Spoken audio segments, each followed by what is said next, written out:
Hello friends, welcome back to my channel with another video. So friends, today we are going to start our new topic, that is consumer equilibrium. What is consumer equilibrium and how much different situations are there? There are two different situations in consumer equilibrium. First of all, we will study about what is consumer equilibrium. What is consumer equilibrium? It is a situation. ये क्या है?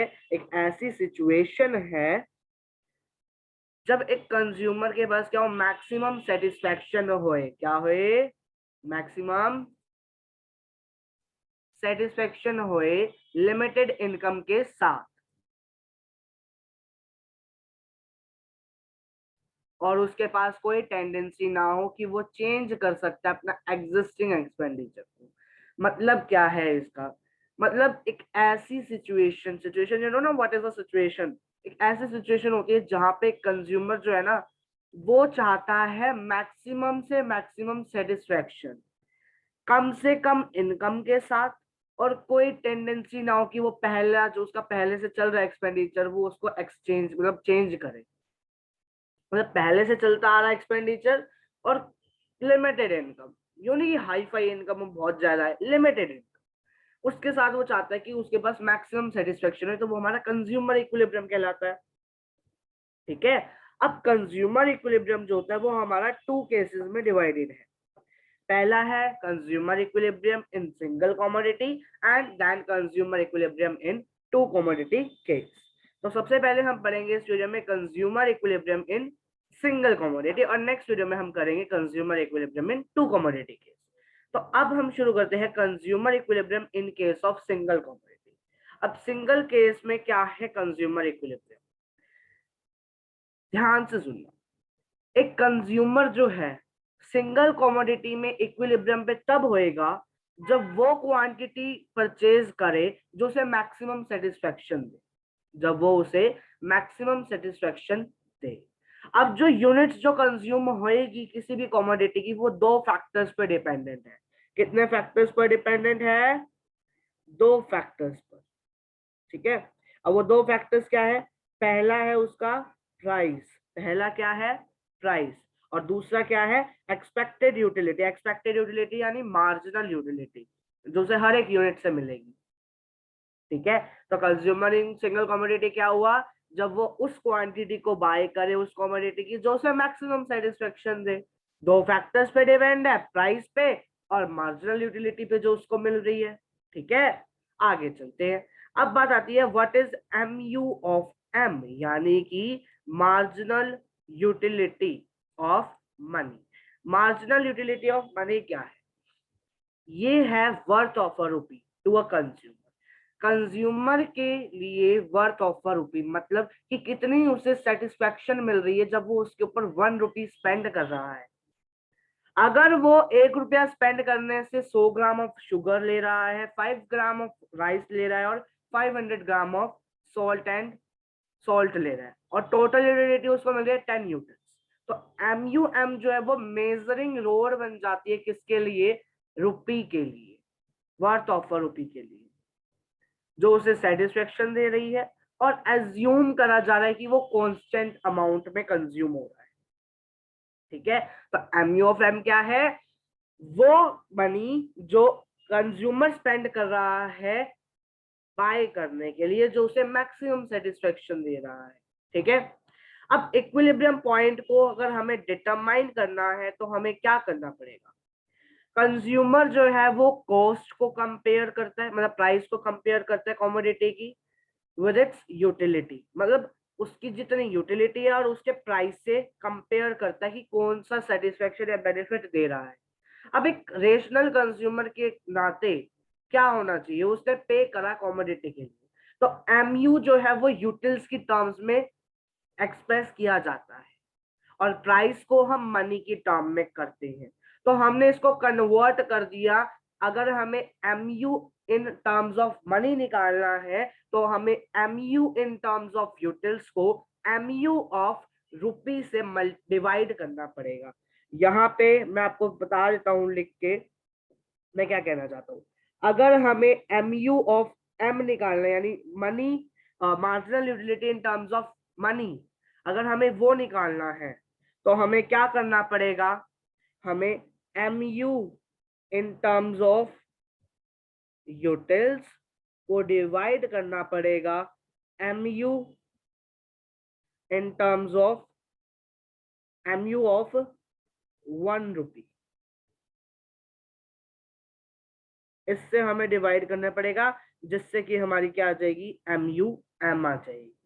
ठीक है, तो ये हो गया हमारा इक्विलिब्रियम पॉइंट को हम कैसे डिटरमाइन करेंगे। अब हमारे पास कुछ कंडीशंस आती है, इक्विलिब्रियम कंडीशंस आती हैं, और वो इक्विलिब्रियम कंडीशंस क्या है उनको स्टडी करते हैं।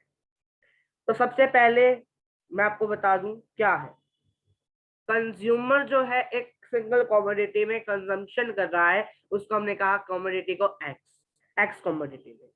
तो इक्विलिब्रियम पे तब कब होएगा वो, जब वो उसका MU of x in terms of rupees किसके इक्वल होएगा, प्राइस ऑफ द कमोडिटी के इक्वल होएगा। अब इसमें भी ना, ये तो हो गया हमारा पहला सिचुएशन, क्या होगी ये होगी हमारी कंडीशन। ठीक है, अब बात आई कि यहाँ पर दो केस हो सकते हैं, MU of X is equal to P X में। क्या हो सकते हैं वो दो केसेस, आइए उनके बारे में जानते हैं। पहला है एम यू ऑफ एक्स ज्यादा हो सकता है पी एक्स से। पहला क्या है, एम यू ऑफ एक्स क्या हो सकता है, ग्रेटर देन हो सकता है प्राइस से। तो कंज्यूमर जो है वो इक्विलिब्रियम पे नहीं है, अगर वो इक्विलिब्रियम पे नहीं है तो वो ज्यादा बाय करेगा उस कमोडिटी की। एम यू ऑफ एक्स ज्यादा है प्राइस से, एम यू ऑफ एक्स हमारा होता है बेनिफिट और पी एक्स होता है कॉस्ट। बेनिफिट ज्यादा है कॉस्ट से, बेनिफिट ज्यादा हो रहा है कॉस्ट से, तो वो ज्यादा बाय करेगा, जिससे कि एमयू जो है वो फॉल हो जाएगा, बिकॉज ऑफ आप लो पढ़ के आ चुके हो डिमिनिशिंग मार्जिनलिटी का, इसीलिए। अब वो स्टॉप कब करेगा, जब उसका एमयू ऑफ एक्स इक्वल हो जाएगा पी एक्स के। मतलब क्या है, वो बाय तो करता रहेगा किसकी, एक्स कमोडिटी की, जिससे कि वो एमयू ऑफ एक्स जो है वो प्राइस के इक्वल आ जाए। सिमिलरली एमयू ऑफ एक्स जो है वो क्या होगा, ग्रेटर देन लेस देन है पी एक्स से, तो उसे रिड्यूस करनी पड़ेगी कंजम्पशन, जब तक वो MU of x P X के इक्वल नहीं आ जाता। ठीक है ना, तो rupee worth of satisfaction that the consumer actually get is equal to rupee worth of satisfaction that he expect to get। मतलब जो रुपी वर्थ है सेटिस्फेक्शन की, जो कंज्यूमर एक्चुअली चाहता है, वो किसके इक्वल है, वर्थ ऑफ सेटिस्फेक्शन के, जो वो एक्सपेक्ट कर रहा है M U of M is equal to M U of X by P X से। ठीक है, अब यहाँ पे मेरी बात को ध्यान से सुनिएगा। जब हमारा एम यू, पहली कंडीशन थी ये वाली, इस कंडीशन को मैंने एक्सप्लेन करा है 2 पॉइंट्स में, आपको भी ऐसे ही करना है। अब इसी पॉइंट पे मैं आपको क्या करा रहा हूँ कि एम यू ऑफ एम अगर ज्यादा है, अगर हमारा M U of M greater आता है M U of X by P X से, तो हम रिड्यूस कर देंगे कंजम्पशन ऑफ एक्स कमोडिटी। हम क्या कर देंगे, रिड्यूस कर देंगे कंजम्पशन ऑफ एक्स कमोडिटी को। लेकिन अगर एम यू ऑफ एम हमारा कम आता है तो हम कंजम्पशन को इंक्रीज कर देंगे, किसकी, उस एक्स कमोडिटी की जो हमने लेट करी थी। ठीक है, सेकेंड कंडीशन क्या आती है कि एम यू ऑफ एम जो है वो हमारा कांस्टेंट रहता है। एम यू ऑफ एम हमारा क्या रहता है, कांस्टेंट रहता है, यानी marginal unity of money constant रहता है। अब जो लॉ ऑफ डीएमयू है वो गुड्स को होल्ड कर लेता है इन केस एमयू जब हमारा राइज होता है। इन केस अगर हमारा एमयू राइज हो रहा है, तो हम जो है कंजम्पशन की, जो कमोडिटी की जो कंजम्पशन है, वो कभी भी एंड तक नहीं पहुंच पाएगी और इक्विलिब्रियम कभी भी स्ट्रक नहीं होगा, मतलब वो पॉइंट मिल नहीं पाएगा हमें। इसलिए लॉ ऑफ डीएमयू जो है वो क्या करता है, गुड को होल्ड कर लेता है। ठीक है, just hold on.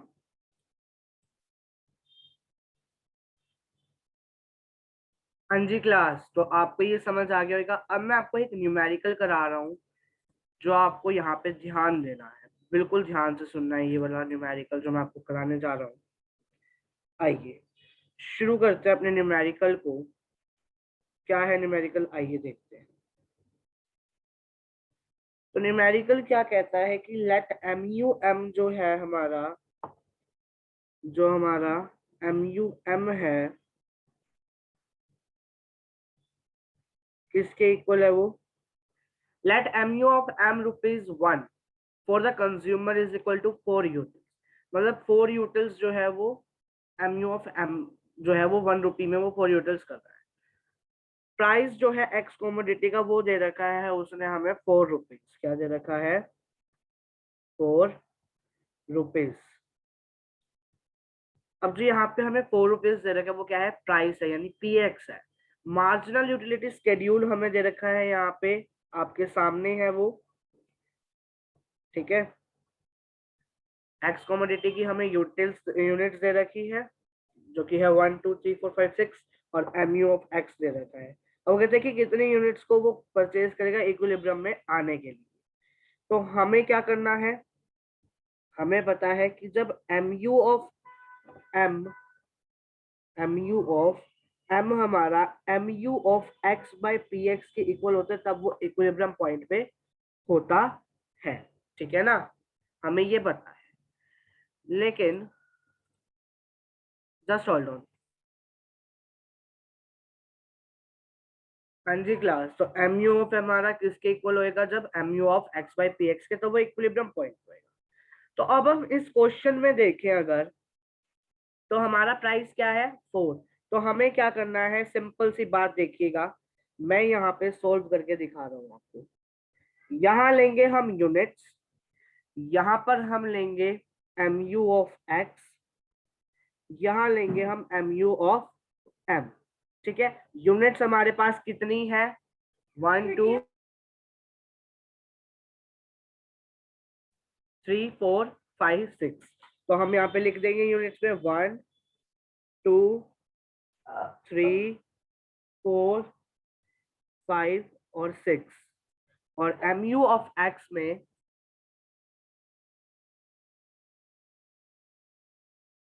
M you units हमारे पास आ चुकी हैं, ठीक है, 1 2 3 4 5 6। और एम यू ऑफ एक्स अब मैं आपके सामने यहाँ पे लिख रहा हूँ, जो कि क्या है हमारा, फर्स्ट पे है 20, नेक्स्ट पे है 18 16 10 0 -5। अब हमें क्या निकालना है इससे, एम यू ऑफ एम। कैसे निकलेगा, एम यू ऑफ एक्स को पी एक्स से डिवाइड करना है ना, तो मैं यहाँ पे एक बार एम यू ऑफ एम हटा देता हूँ, यहाँ मैं लिख देता हूँ पी एक्स। पी एक्स हमारे पास है 4, ठीक है, तो वो हमारा कांस्टेंट रहेगा हर एक प्राइस, हर एक यूनिट पे, ठीक है। अब मैं यहाँ पे निकाल रहा हूँ एम यू ऑफ एम, जो कि मेरा निकलेगा किससे, M U of X divided by P X से, ठीक है। वो क्या आएगा मेरा, देखो पहले पे आएगा 20 divided by 4, that is 5। 18 divided by 4, that is 4.5, 4.5, ठीक है। उसके बाद 16 divided by 4, that is 4। 10 divided by 4, that is 2.5, just hold on, 2.5। और फिर 0 divided by 4, 0, -5 divided by 4, that is -1.25, -1.25, ठीक है। ये हमारी आ गई एम यू ऑफ एम। अब अगर हम देखें तो हमारा जो एम यू ऑफ एम है वो कहाँ पर इक्वल आ रहा है, M U of M P X के कहाँ पर इक्वल आ रहा है, 4 पे। मैं इधर देखो कंडीशन देखो, हमारी कंडीशन क्या थी कि M U of M equal होता है M U of X by P X के। तो मैं पी एक्स को एम यू ऑफ एम की जगह ले आया, तो एम यू ऑफ एम जो वो पी एक्स की जगह आ जाएगा, जिससे कि मेरा क्या हो जाएगा, P X is equal to M U of X divided by M U of M, okay,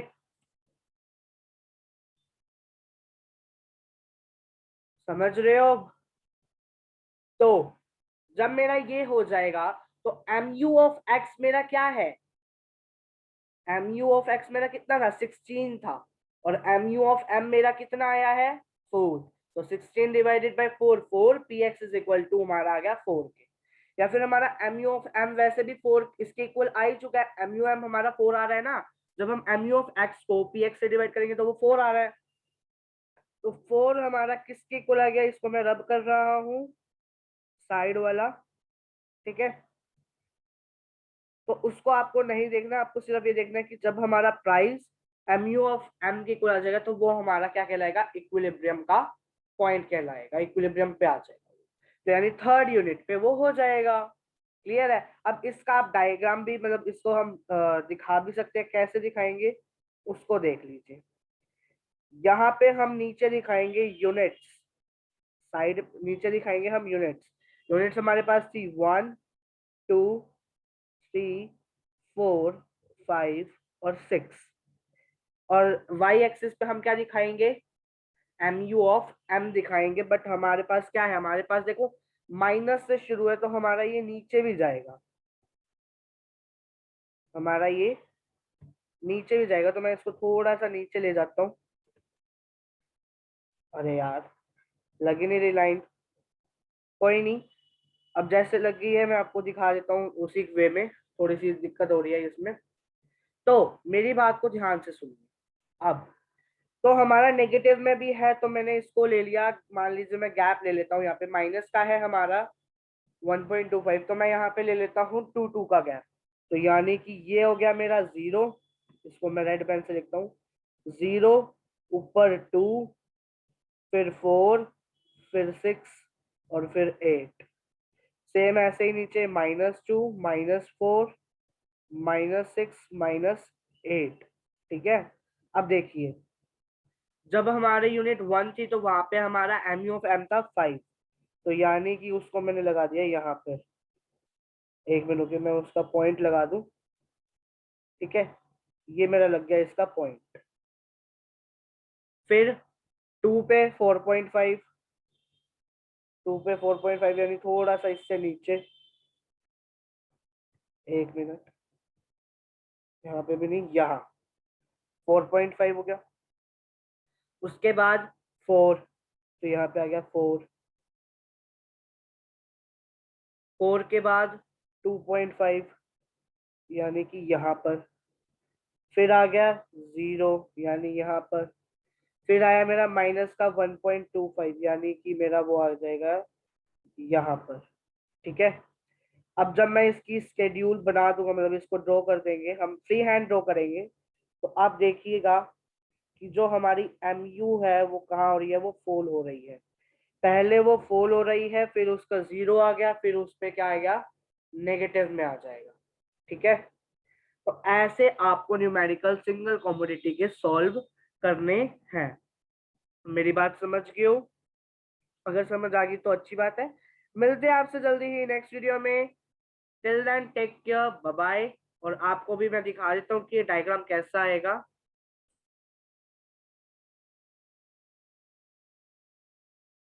so guys मैं आपको साइड पे दिखा दूंगा, ठीक है। अभी यहाँ पे आ नहीं रहा है due to some technical errors.